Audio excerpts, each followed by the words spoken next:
Hi, here is a review for Coming Home to Mabel Cottage by Holly Martin. What a wonderful, wonderful book. I really enjoyed it, and I'm going to start by reading the description. This utterly addictive new novel from best-selling author Holly Martin will make you smile until your cheeks hurt, sob tears of pure joy, and fall head over heels in love with a totally unforgettable romance. Isla Rosewood is creating a new life for herself and her sweet nephew Elliot in their cozy yellow brick family cottage, brimming with special memories.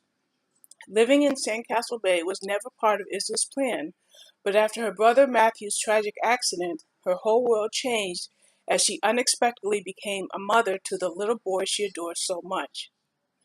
Leo Jackson was always known as Matthew's fun-loving and wild best friend, but now Matthew is gone. It's time to put his colorful image and past behind him. His role as Elliot's godfather, the most important thing to him. And even though Leo and Isla are two very different people, they both want to give Elliot the childhood he deserves.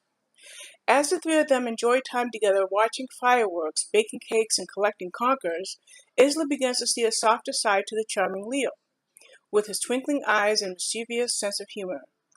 And despite herself, she begins to fall for him. But does Leo feel the same way? Isla knows the situation is complicated, but is it too complicated for true love? Or will the year end with a happy new beginning for them all? The publisher goes on to say, a glorious, feel-good romance that will make you want to snuggle up under a warm blanket with a hot chocolate and the one you love. If you enjoy reading Sarah Morgan, Jenny Oliver, and Lucy Diamond, this book is for you. This is a Bookature title that I did for a blog tour, or blog blitz. It was a great read. I posted it on my blog, and here is my review. I'll start off by saying that this is book number 3 in the Sandcastle Bay series by Holly Martin. I got it, as I mentioned, from Bookature, and I read it on my Kindle. I will tell you that this is a very, very warm read. How can you not love a story where 3 people just need to be made into a family? That's the thought that I had riding through me as I read this book. As the blurb says, Isla had a successful life in London. She had to leave London to care for her little nephew, Elliot, after his father tragically died. Now she is his mother, and she will do anything she can to give him the best life possible.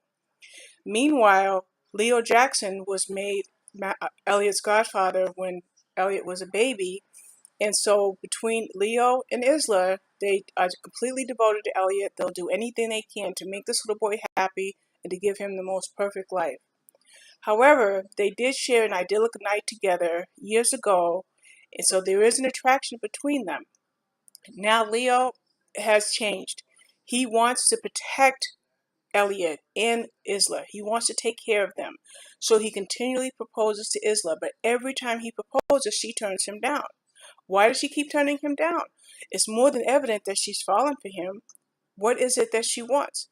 Well, she doesn't just want companionship. She doesn't just want Elliot to have a father. Yes, Leo plays that role quite well, but she wants love. And if she cannot have love, then she will not marry Leo.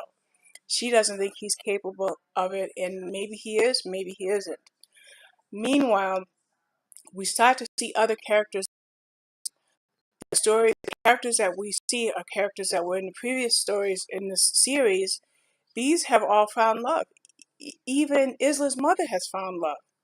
So what does everybody want for Isla and for Leo? They want them to find love too, with each other, for not only for each other, for themselves, but for Elliot as well. Now, who stood out in the story? Quite naturally, Elliot. A cute little 5-year-old kid, not precocious in any way. No, he didn't take over the story, but boy, he was pivotal in it. He was absolutely endearing, and who couldn't love him? Quite naturally, if you read the other books in the series, you got little snippets of how wise little Elliot is and some of the things that he says and how he repeats certain things, and it was quite enjoyable. Another character that I really loved in this book is Aunt Agatha. Oh yes, she's funny. She did make me laugh more than once. Leo Jackson. Oh, amazing, amazing. I love this man, and this poor guy when you find out why he didn't want to marry Isla. I mean, no, I don't mean to say that. When you find out why he wants to marry her, but then why he isn't sure he should marry her, it's rather heartbreaking, and it's really, really, really a good read. There were a couple of minor issues with the story, so I gave it a 4.5. I would have loved to give it a 5. I'm not going to go into the negatives because other people may not view them as negatives, but there were a couple of small things that I found a little bit less than ethical, so I didn't give it 5 stars. It is a gentle, warm, tender love story. It's heartbreaking at times when you get to the emotions that Leo and Isla share, and I loved it. Another thing that I enjoyed about this book is the descriptive nature in which the author wrote. The little town that in Sandcastle Bay, it's so beautiful, and her writing is so descriptive, and it makes you want to be there. It makes you not only want to be there and find love, but just be there just to breathe in the air. So it's a tender, engaging read by Holly Martin. Don't miss it.